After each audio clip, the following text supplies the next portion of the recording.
شروع کرتے ہیں اللہ کے بابرکت نام سے جو بڑا مہربان اور نہایت رحم والا ہے۔ تمام تعریفیں میرے اللہ رب العزت کے لیے ہیں۔ السلام علیکم لسنرز، میں ہوں آپ لوگوں کی ہوسٹ نوشین، اور میں اپنے چینل خوفناک کہانیوں میں اپنے سبھی سننے والوں کو خوش آمدید کہتی ہوں۔ لسنرز، کیسے ہیں آپ سب؟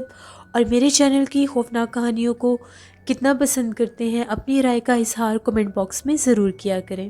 آج آپ لوگوں کے لیے میں ہر روز کی طرح بہت ہی دلچسپ خوفناک کہانیاں لے کر آئی ہوں، جنہیں آپ لوگ بہت زیادہ پسند کریں گے اور ان سے بہت کچھ سیکھیں گے بھی۔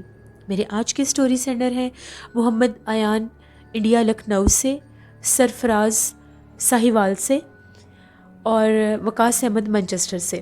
بڑھتے ہیں آج کی پہلی خوفناک کہانی کی طرف۔ یہ خوفناک کہانی محمد ایان شیئر کر رہے ہیں انڈیا لکھنؤ سے، جو کہ محمد اسلام کے بیٹے ہیں اور ایک سٹوری شیئر کرنا چاہتے ہیں۔ وہ کہتے ہیں کہ میری جو بڑی خالہ تھی، تقریباً آج سے 20 سال پہلے ان لوگوں نے ایک گھر خریدا۔ وہ جو گھر تھا ایسی جگہ پر تھا جہاں پر بہت زیادہ آبادی نہیں تھی، بہت کم وہاں پر گھر تھے، اور جو گھر تھے وہ بھی فاصلے فاصلے پر ہوا کرتے تھے۔ وہاں پر بہت زیادہ درخت بھی تھے۔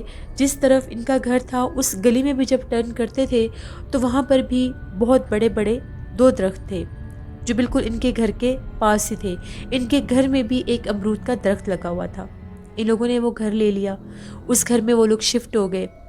جیسا کہ وہ گھر اس جگہ پر تھا جہاں پر آبادی بہت زیادہ نہیں تھی، تو شام ہوتے ہی ہر طرف بہت زیادہ سناٹا اور خاموشی چھا جاتی تھی۔ آبادی کم ہونے کی وجہ سے لوگ اپنے گھروں سے زیادہ باہر بھی نہیں نکلتے تھے۔ جب یہ لوگ اس گھر میں شفٹ ہوئے تو ان لوگوں کو رات کے ٹائم ایسا محسوس ہوتا تھا کہ ان کے صحن میں، آنگن میں جو امرود کا درخت لگا ہوا ہے، اس کے پتوں کو ساری رات کوئی بہت زور زور سے ہلاتا ہے، ان کو چھیڑتا ہے۔ ایسا نہیں ہوتا تھا کہ وہ ہوا چلنے سے ہلتے تھے، بلکہ باقاعدہ یہ احساس رہتا تھا کہ ان کو کوئی چھیڑتا ہے۔ پھر جب آدھی رات کا ٹائم ہوتا تھا تو جہاں پر امرود کا درخت تھا وہاں پر ایک بلی بیٹھ کر بہت زیادہ رویا کرتی تھی۔ بہت دفعہ یہ لوگ اس بلی کو بھگانے کی بھی کوشش کیا کرتے تھے، مگر وہ مخصوص ٹائم پر آدھی رات کو وہاں پر بیٹھ کر رویا کرتی تھی۔ شروع میں ان لوگوں نے ان باتوں کو اگنور کیا اور یہ سمجھا کہ جیسے پہلے گھر خالی تھا، اب ہم لوگ یہاں پر آباد ہوئے ہیں تو شاید اس وجہ سے ہم لوگوں کو یہ چیزیں محسوس ہو رہی ہیں۔ لیکن اب یہ احساس دن بدن بدلنے لگ گیا۔ ایسا لگتا تھا کہ جیسے ہی رات کے ٹائم بلی روتی ہے، اس کے بعد چھت کے اوپر بہت زیادہ بھاری قدموں کے ساتھ کوئی بھاگتا ہے، اور جب وہ لوگ اپنا وہم دور کرنے کے لیے نیچے سے آوازیں دے کر پوچھتے تھے اوپر کون ہے کہ کوئی چور نہ ہو، تو کوئی بھی آواز نہیں آتی تھی، نہ ہی اس کے بعد کوئی رسپانس ہوتا تھا، لیکن وہ بھاگنے کی آوازیں مسلسل رہتی تھیں۔ ایک دفعہ مغرب کے بعد ایان کی خالہ اپنے آنگن میں ہی بیٹھ کر مسالہ پیس رہی تھی، اسی امرود والے درخت کے پاس۔ ان کے سر کے بال بھی کھلے ہوئے تھے۔ ایک دم سے خالہ نے اونچا اونچا چیخنا شروع کر دیا اور بے ہوش ہو گئیں۔ ان کی چیخوں کی آوازیں سن کر جب سب لوگ باہر صحن میں آئے تو خالہ آگے بے ہوش ہوئی پڑی تھی۔ پھر خالہ کو اٹھا کر اندر کمرے میں لٹایا گیا۔ ان کے چہرے کے اوپر پانی کے چھینٹے بھی مارے گئے۔ جیسے ہی ان کی آنکھ کھلی، انہوں نے پھر اونچا اونچا چیخنا شروع کر دیا اور یہ کہنے لگی کہ سامنے ایک چھوٹے سے قد کا بہت ڈراونے چہرے والا کوئی شخص کھڑا ہے۔ اس کا قد بہت زیادہ چھوٹا ہے اور وہ مجھے ڈرا رہا ہے۔ وہ بار بار مجھے اپنے پاس بلا رہا ہے۔ مجھے اس سے بہت زیادہ ڈر لگ رہا ہے، مجھے اس سے بچا لو۔ ان کی حالت بہت زیادہ خراب ہو گئی۔ جیسے ہی وہ آنکھیں کھولتی تھیں، اونچا اونچا چیخنا شروع کر دیتی تھی کہ وہ میرے سامنے آ گیا ہے۔ وہ بار بار اس درخت کے پاس جا کر کھڑا ہو جاتا ہے۔ اب جب ان کے گھر والوں نے دیکھا کہ ان کی حالت تو سنبھل ہی نہیں رہی، جیسے کیسے وہ رات گزاری گئی۔ اگلے دن ان کے ہسبینڈ جو تھے ایک بزرگ عامل صاحب کو بلا کر گھر لے کر آئے۔ جیسے وہ بزرگ عامل ان کے گھر آئے، خالہ کی طبیعت پھر بہت خراب ہو گئی۔ خالہ کو وہ بار بار پھر نظر آنے لگ گیا۔ جیسے ہی انہوں نے دم کیا تو ان کا یہ کہنا تھا کہ ان کے اوپر ایک جن حاوی ہو چکا ہے۔ پڑھائی کے ذریعے اس جن کو حاضر کیا گیا تو اس نے خالہ کے جسم میں آ کر یہ بول کر بتایا کہ وہ بہت عرصے سے یہاں پر مقیم ہے اور وہ یہاں پر کسی کو رہنے نہیں دیں گے۔ یہ گھر بہت قدیم عرصے سے بند پڑا تھا، یہاں پر جو کوئی بھی آ کر رہتا ہے اس کا یہی حال کرتے ہیں۔ بہتر یہی ہوگا اگر یہ لوگ اپنی خیر اور سلامتی چاہتے ہیں تو یہاں سے چلے جائیں، ورنہ ہم ان لوگوں کو جانی نقصان دیں گے۔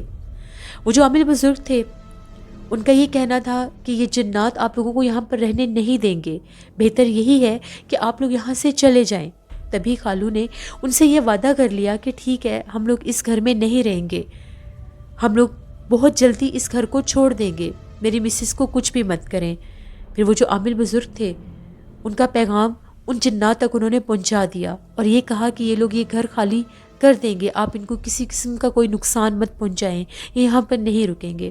پھر ان لوگوں نے جتنی جلدی ہو سکتا تھا اس گھر کو چھوڑ دیا، کیونکہ وہ جو بالکل بونے سے قد میں جو جنات تھے وہ بار بار خالہ کو نظر آتے تھے اور ان کی طبیعت بگڑ جاتی تھی۔ پھر ان لوگوں نے وہ گھر چھوڑ دیا تو وہ جو جنات ان پر حاوی ہو چکے تھے وہ بھی خالہ سے پیچھے ہٹ گئے اور دوبارہ انہوں نے کبھی بھی خالہ کو کوئی نقصان نہیں پہنچایا۔ اب میری خالہ بالکل ٹھیک ہیں۔ یہ ایک سٹوری تھی جو محمد ایان نے ہمارے ساتھ شیئر کی۔ بہت شکریہ ایان آپ کا، اللہ آپ سب کو، ہم سب کو اپنے حفظ و ایمان میں رکھے۔ لسنرز، یہ جو بالکل چھوٹی ہائٹ کے جنات ہوتے ہیں اس ٹاپک پر بھی کافی دفعہ بات ہو چکی ہے۔ یہ بہت زیادہ سخت اور شرارتی جنات ہوتے ہیں، ان کی ہائٹ ہی اتنی ہوتی ہے، یہ بالکل بونے سے ہوتے ہیں۔ ہم لوگوں کے بھی ایک فیملی فرینڈ ہی تھے، ان کا گھر بہت زیادہ بڑا تھا۔ ان کے گھر کے 2 پورشن تھے، نیچے والا جو پورشن تھا وہ آلموسٹ خالی ہی رہتا تھا، ادھر بہت بڑے بڑے کمرے ہوتے تھے۔ اوپر والا جو پورشن تھا وہاں پر وہ لوگ خود رہتے تھے۔ وہ کہتے تھے کہ ان کے اس گھر میں بھی ایسے ہی چھوٹے، بالکل چھوٹے قد کے جو جنات تھے ان کا بہت زیادہ نیچے والے پورشن میں پورے خاندان آباد تھے۔ ان کو وہ اتنا تنگ کرتے تھے کہ نیچے والے پورشن میں رات تو دور کی بات، دن کے ٹائم بھی تھوڑی دیر بھی رکنا مشکل ہو جاتا تھا۔ کبھی کمروں کے دروازے لاک کر دیتے تھے، کچن میں رکھی ہوئی چیزوں کو گرا دیتے تھے۔ بہت دفعہ ان کے برآمدے میں ایک مخصوص کمرہ ہوا کرتا تھا، وہاں پر وہ جنات باقاعدہ اچھل کود کرتے تھے۔ کبھی کھڑکیوں کو کھٹکھٹانا، کبھی ایسا لگنا کہ وہاں پر کوئی چیخ رہا ہے، کبھی بچوں کی طرح ہنسنے کی آوازیں آنا۔ ان لوگوں کو وہ ساری آوازیں سنائی دیتی تھی۔ وہ اوپر والے پورشن میں جب ہوتے تھے تو نیچے سے ان کو باقاعدہ یہ محسوس ہوتا تھا کہ ادھم مچایا ہوا نیچے ان جنات نے۔ پھر وہ لوگ اپنے آپ کو بچانے کے لیے اس نیچے والے پورشن میں آتے ہی نہیں تھے۔ وہ لوگ یہ کہتے تھے کہ ہم لوگ اس حد تک ڈرتے تھے کہ کبھی کبھار جب رات کے ٹائم اگر کوئی مہمان آ جاتا تھا دروازہ کھولنے کے لیے، اوپر والے پورشن سے جب نیچے آنا پڑتا تھا سیڑھیوں میں، تو ایسا لگتا تھا کہ وہاں پر چھوٹے چھوٹے قد کے بچے سیڑھیوں میں بیٹھے ہوئے ہیں۔ تو ہم لوگ باقاعدہ پہلے دروازے کو نوک کرتے تھے کہ اگر وہ جنات کہیں سامنے ہیں تو وہ سائڈ پر ہو جائیں۔ بہت زیادہ ڈر لگتا تھا۔ بالکل ان کا جو نیچے والا پورشن تھا وہ ویران ہو گیا تھا، بہت بڑا ان کا ایک صحن ہوتا تھا۔ میں نے بھی وہ گھر خود بھی دیکھا ہوا تھا۔ وہ گھر دیکھنے میں بھی بہت زیادہ پرسرار اور ڈراؤنا سا لگتا تھا۔ وہاں پر کوئی درخت وغیرہ نہیں تھا اس گھر کے اندر، لیکن اس کے باوجود وہاں پر وہ چھوٹی ہائٹ کے جنات کا بہت زیادہ بسیرا تھا۔ وہ کہتے تھے جب بھی ہم لوگ کوئی بھی چیز اگر نیچے والے پورشن میں سامان ہو جائے یا کوئی بھی چیز رکھتے ہیں تو وہ باقاعدہ ان چیزوں کو توڑ پھوڑ دیتے تھے۔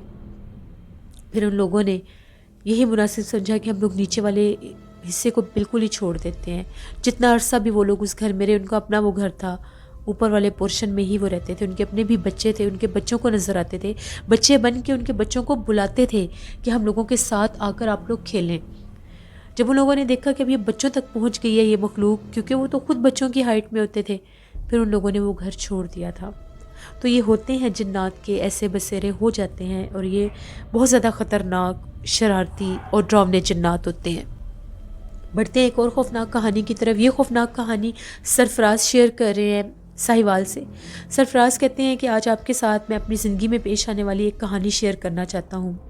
ہم لوگوں کا بیسکلی یہ کام ہے کہ ہم لوگ ویٹ، گندم جو ہوتی ہے اس کو، ہم لوگوں کے گودام ہیں، ہم لوگ اس کی سیل پرچیز کیا کرتے ہیں۔ تو ہم لوگ مختلف گاؤں سے جا کر جو اچھی گندم ہوتی ہے وہ لا کر ہم لوگ سٹاک اپنے پاس رکھتے ہیں۔ ہم لوگوں کا ایک گودام تھا، اس گودام میں بہت زیادہ ہم لوگوں کو عجیب و غریب واقعات پیش آنے لگ گئے تھے۔ ہم لوگوں کی جہاں پر گندم کی ہم لوگوں نے ساری بوریاں جوڑ کر رکھی ہوتی تھیں، ان کو باقاعدہ کوئی نیچے گراتا تھا، کبھی گھسیٹ کر کسی طرف کر دیتا تھا، کبھی کسی طرف کر دیتا تھا۔ ہم لوگ بہت زیادہ تنگ تھے اس چیز سے، کیونکہ ہم لوگوں نے ورائٹی کے ساتھ وہ جتنی بھی گندم ہوتی تھی اس کی ورائٹی ہوتی تھی، اس کو ایک ترتیب میں رکھنا ہوتا تھا۔ کچھ نئی گندم ہوتی تھی، کچھ پرانا سٹاک ہوتا تھا، وہ ہر چیز مکس ہو جاتی تھی۔ ہم لوگوں نے وہاں پر ایک آدمی کو رکھنے کا سوچا کہ وہ گودام کافی زیادہ بڑا تھا، تو تم وہاں پر پہرا دیا کرو، وہاں پر رہا کرو کہ یہ چھیڑ چھاڑ کون کرتا ہے، کیونکہ وہ گودام تو بند رہتا تھا۔ جب ہمیں سٹاک اٹھانے کی ضرورت ہوتی تھی یا وہاں پر ہم لوگوں نے سٹاک رکھنا ہوتا تھا تو تب اس گودام کو یوز کیا جاتا تھا۔ اب وہ جو آدمی ہم لوگوں نے وہاں پر رکھا تھا اس نے وہاں پر جا کر رہنا شروع کر دیا۔ ابھی اس کو 1-2 دن ہی ہوئے تھے، وہ کہتا ہے کہ جب بھی میں رات کے ٹائم سوتا ہوں تو مجھے اس طرح سے محسوس ہوتا ہے کہ جس طرح سے باقاعدہ ان بوریوں کو کوئی اٹھا کر نیچے گراتا ہے۔ جب میں جا کر لائٹ آن کر کے دیکھتا ہوں تو وہاں پر کچھ بھی نہیں ہوتا۔ وہاں پر اس گودام میں ایک چیئر بھی رکھی ہوتی تھی، وہ جو چیئر تھی وہ ہم لوگوں نے ایک ٹیبل اور چیئر رکھا ہوتا تھا جہاں پر بیٹھ کر سارا حساب کرتے تھے، کتنا سٹاک ہم لوگوں کا نیا آیا ہے، کتنا پرانا ہے، کتنا سیل ہو گیا ہے، کتنا ہم لوگوں نے پرچیز کیا ہے۔ اس چیئر کو کوئی وہاں پر ٹکنے نہیں دیتا تھا، مخصوص اٹھا کر ایک کونے میں دیوار کی طرف اس کا فیس کر کے اس چیئر کو روز کوئی رکھ دیتا تھا۔ پھر ہم لوگوں نے یہ اس کو کہنا شروع کر دیا کہ جس جگہ کے اوپر ہم لوگوں نے سارا سٹاک رکھا ہوا ہے تم وہاں پر چارپائی ڈال کر سو جاؤ۔ رات کا ٹائم تھا تو وہ جو ہم لوگوں کا ورکر تھا وہ وہاں پر سو رہا تھا، آدھی رات کا ٹائم ہوا تو اس کو اس طرح سے محسوس ہوا جیسے اس کی چارپائی ہوا میں ہے۔ وہ کہتا ہے میری چارپائی اس طرح سے ہوا میں جھول رہی تھی جیسے ایسا لگ رہا تھا کہ کسی نے اٹھایا ہوا ہے اس کو۔ جیسے میں اٹھ کر بیٹھا تو جو چارپائی تھی وہ زمین سے اونچی تھی، میں نے اونچی اونچی آیت الکرسی پڑھنا شروع کر دی تو کسی نے چارپائی سمیت مجھے نیچے گرا دیا۔ چیخیں مارتا ہوا وہاں سے باہر بھاگا لیکن وہاں پر کوئی نظر نہیں آیا۔ جیسے ہی میں اس کمرے سے باہر بھاگا کسی نے گودام کا جہاں پر وہ سٹاک رکھا ہوا تھا اس کا دروازہ بند کر دیا۔ اس نے راتوں رات ہم لوگوں کو کال کی کہ یہاں پر کوئی نہ دکھنے والی مخلوق ہے جو مجھے بہت زیادہ تنگ کر رہی ہے، مجھے بہت زیادہ ڈر لگ رہا ہے۔ اب ہم لوگوں کا جو گودام تھا وہ ہم لوگوں کے گھر سے ذرا دور تھا، ہم لوگوں کو وہاں پر پہنچتے پہنچتے تقریباً آدھا پونا گھنٹہ لگ گیا۔ جب ہم لوگ وہاں پر پہنچے تو وہ جو ورکر تھا وہ اتنی بری کنڈیشن میں تھا، ایسا لگ رہا تھا اس کو کسی نے بہت زیادہ مارا ہے۔ اس کے کپڑے تک پھٹے ہوئے تھے، اس کے چہرے کے اوپر تھپڑوں کے نشان تھے، اس کی کمر کے اوپر نشان تھے تھپڑوں کے۔ ہم لوگ اس کو اٹھا کر باہر لے کر آئے، اس کو پانی پلایا، وہ تھر تھر کانپ رہا تھا اور مسلسل اس کی آنکھیں ایسے تھیں جیسے سکتہ سا ہو گیا ہے، وہ بول بھی نہیں تھا رہا، بس ٹک ٹکی باندھ کر ایسا لگ رہا تھا وہ کسی چیز کو دیکھ رہا ہے۔ پھر ہم لوگ اس کو فوراً سے وہاں سے اٹھایا، ہم لوگوں نے ایک مسجد میں لے کر گئے۔ جیسے مسجد میں لے کر گئے اس نے اونچا اونچا چیخنا شروع کر دیا۔ امام صاحب نے فوراً سے قرآن پاک پڑھ کر اس کے اوپر دم کیا، اس کو پانی پلایا، تو اس وقت بھی اس کی حالت بہت خراب تھی، اس کے چہرے کے اوپر بہت زیادہ فنگر پرنٹس تھے۔ ہم نے پوچھا کہ سارا ماجرا بتاؤ تمہیں کیا ہوا ہے؟ وہ کہتا ہے کہ جیسے ہی میں اس کمرے سے باہر بھاگا میں نے آپ لوگوں کو کال کی تو مجھے ایسا لگا میرے پیچھے آ کر کوئی کھڑا ہوا ہے۔ وہ ایک بہت زیادہ خوفناک چہرے والا کوئی مرد تھا، اس کا قد بہت زیادہ لمبا تھا، سر پر بال نہیں تھے اور ایسا لگ رہا تھا کہ جیسے وہ مجھے مار دے گا۔ اس نے مجھے بہت مارا ہے، اس کا قد 7 سے 8 فٹ تھا۔ اس نے تھپڑوں سے مجھے مارا، اس کے بعد اس کا ایک دم سے اس کا چہرہ اور خوفناک ہو گیا اور بہت اونچی آواز میں وہ چیخ رہا تھا کہ یہاں سے چلے جاؤ۔ پھر ہم لوگوں نے ساری بات بتائی کہ ہم لوگوں کے سٹاک کے ساتھ بھی چھیڑ چھاڑ ہوتی ہے، اتنی اونچی وہ جگہ پر بوریاں رکھی ہوتی ہیں گندم کی، ان کو کوئی نیچے پھینک دیتا ہے۔ تو پھر وہ جو امام صاحب تھے ان کا یہ کہنا تھا کہ اس گودام کو آپ لوگ چھوڑ دیں، وہاں پر بہت سخت کسی جن کا بسیرا ہے، وہاں پر آپ کو رہنے نہیں دے گا۔ اب ہم لوگوں کو اتنی جلدی گودام کیسے ملتا؟ کافی پرانی وہ جگہ تھی جہاں پر ہم لوگ رکھتے تھے۔ شروع میں ایسے معاملات نہیں ہوتے تھے، شروع میں بس یہ ہوتا تھا کہ کبھی کبھی ہم لوگوں کی جو سٹاک ہوتا تھا اس میں کمی ہو جاتی تھی تو ہم لوگ یہ سمجھتے تھے کہ بھی ہم لوگ ریکارڈ صحیح سے نہیں کر رہے، لیکن اب تو باقاعدہ اس نے نقصان پہنچانا شروع کر دیا تھا۔ ہم لوگوں نے یہی سوچا کہ جیسے کوئی اچھا گودام ملے گا ہم لوگ اس جگہ کو چھوڑ دیں گے، اب وہاں پر کسی کے رہنے کا تو سوال پیدا ہوتا نہیں تھا۔ جب کبھی ہم لوگوں نے سٹاک اٹھانا ہوتا تھا تو ہم لوگ کافی زیادہ لوگ جایا کرتے تھے۔ ایک دفعہ ہم لوگوں نے اپنا سٹاک سیل آؤٹ کرنا تھا تو ہم لوگ وہاں پر گئے. جیسے ہم لوگ گودام میں گئے تو وہاں پر ہم لوگوں کی ایک سائڈ کی ساری گندم ان بوریوں میں سے باہر نکلی پڑی تھی اور اس کے اوپر بالکل ایسا لگ رہا تھا جیسے تازہ خون کسی نے پھینکا ہوا ہے, اور وہاں سے بہت زیادہ گندی اسمیل بھی آ رہی تھی. پھر ہم لوگ بہت زیادہ ڈر گئے کہ یہاں پر کچھ نہ کچھ ہے. اب جب ہم لوگوں نے وہ جو بالکل ٹھیک سٹاک تھا اس کو ہم لوگوں نے وہاں سے اٹھا لیا, اور وہ جو گندم خراب ہو چکی تھی اس کو ہم نے نہیں چھیڑا. اس وقت بھی وہاں پر محسوس ہو رہا تھا کہ وہاں پر بہت زیادہ کسی کے ہونے کا احساس تھا, اور ایسا لگ رہا تھا کہ کوئی بہت زیادہ بھاری قدموں کے ساتھ ہم لوگوں کے ساتھ ساتھ چل پھر رہا ہے. ہم لوگوں نے آیت الکرسی پڑھی, درود پاک پڑھا. سیم ڈے ہم لوگوں نے وہ گودام خالی کر دیا, اور وہ جو گندم تقریباً 8 سے 10 ہم لوگوں کی وہ گندم کی بوریاں تھیں جو خراب ہو چکی تھیں, اور وہ ہم لوگوں نے نہیں وہاں سے اٹھائی, ہم لوگوں نے اس جگہ کو چھوڑ دیا. اس کے بعد علاقے کے لوگ کہتے تھے کہ جب سے آپ لوگوں نے اس گودام کو خالی کیا ہے یہاں سے بہت زیادہ چیخوں کی آوازیں آتی ہیں. رات کے ٹائم اونچا اونچا کوئی مرد روتا اور چیختا ہے, اس کے پاس سے بھی کوئی نہیں گزرتا تھا. لیکن شکر ہے کہ ہم لوگوں کے اس ورکر کو کسی نے جانی نقصان نہیں دیا. ہم لوگوں کا جو وہ تھوڑا بہت لاس ہوا ہم لوگوں نے اس کی پرواہ نہیں کی. اس کے بعد ہم لوگوں نے جہاں پر ہم لوگوں کی اپنی شاپ تھی اس کے ساتھ ہی ہم لوگوں نے ایک اور شاپ خرید لی جس کو ہم لوگ گودام کے طور پر یوز کرتے تھے. یہ میری زندگی کی ایک کہانی تھی جو میں نے آپ کے ساتھ شیئر کی. بہت شکریہ سرفراز آپ کا.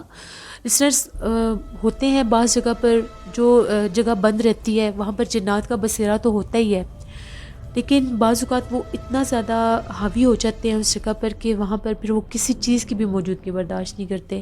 اللہ سے رحم مانگنا چاہیے. چیزوں کے نقصانات تو پورے ہو جاتے ہیں لیکن اللہ نہ کرے کبھی وہ کبھی بھی پورا نہیں ہو سکتا. اللہ سے رحم مانگنا چاہیے. بڑھتے ہیں ایک اور خوفناک کہانی کی طرف.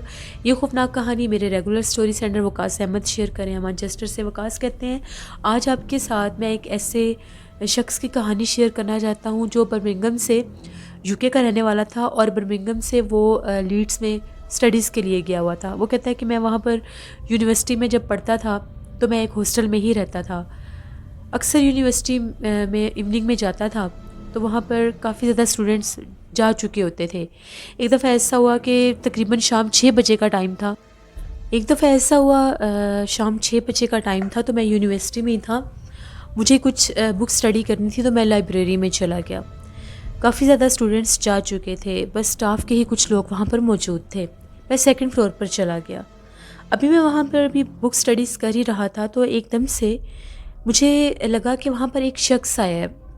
اس کی کافی زیادہ عجیب سا اس کا گیٹ اپ تھا, ہائٹ بھی لمبی تھی. وہ آ کر بڑے عجیب و غریب انداز سے بکس کو دیکھنے لگ گیا. میں نے اتنا خاص نوٹس نہیں کیا اس سے. تھوڑی دیر کے بعد جب میری نظر پڑی اس پر تو وہ بکس کے سینٹر میں سے مجھے گھور گھور کر دیکھ رہا تھا. اس کی آنکھیں بہت زیادہ ڈراؤنی تھیں. وہ بڑے ڈراؤنے انداز میں مجھے گھور گھور کر دیکھ رہا تھا. میں نے بہت کوشش کی کہ میں اس سے پوچھ سکوں کہ تم کون ہو اور مجھے اتنا گھور گھور کر کیوں دیکھ رہے ہو.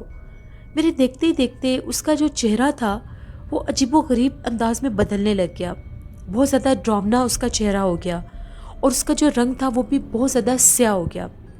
جیسے ہی میں نے دیکھا کہ اس کی جو آنکھیں ہیں وہ نارمل سے بالکل چمکنے لگی ہیں, جیسے ان میں سے روشنی سی نکل رہی ہے, تو میں بہت زیادہ ڈر گیا اور میں فوراً سے بھاگتا ہوا ریسیپشن پر آیا. آ کر میں نے بتایا کہ اوپر لائبریری میں میں نے ایک بہت زیادہ پرسرار چہرے والا کوئی شخص دیکھا ہے اور وہ مجھے بہت زیادہ ڈراؤنے انداز میں دیکھ رہا ہے. میرے ساتھ فوراً سے جتنے بھی وہاں پر ریسیپشن پر لوگ تھے وہ اوپر آئے. وہاں پر آ کر دیکھا تو وہاں پر کوئی بھی نہیں تھا, لیکن جہاں پر وہ کھڑا ہو کر ان بکس کو دیکھ رہا تھا وہ ساری بکس زمین پر گری پڑی تھیں. میں بہت زیادہ ڈر گیا. پھر ان لوگوں نے CCTV فوٹیج میں بھی چیک کیا اور جو سیکیورٹی گارڈز تھے ان سے بھی پوچھا تو ان کا یہ کہنا تھا کہ ہم لوگ یہاں پر کافی دیر سے بیٹھے ہیں, ہم نے اس گیٹ اپ کا کوئی بھی شخص یہاں پر آتا نہیں دیکھا. میں بہت زیادہ حیران ہوا وہ کون تھا. میں بہت زیادہ خوفزدہ ہو گیا اور اس کا چہرہ میری آنکھوں کے آگے سے ہٹتا ہی نہیں تھا. میں نے خود سارے CCTV فوٹیج چیک کیے. لائبریری میں اس ٹائم کوئی بھی موجود نہیں تھا, لیکن جب میں وہاں سے بھاگ کر باہر گیا تو وہ بکس اپنے آپ نیچے گریں. ان کو کس نے گرایا یہ میں بھی بہت زیادہ حیران تھا, کیونکہ میں تو اس چیز کو وہاں پر دیکھ کر آیا تھا, لیکن وہ جو سارا سٹاف میرے ساتھ دیکھ رہا تھا وہ لوگ بھی بہت زیادہ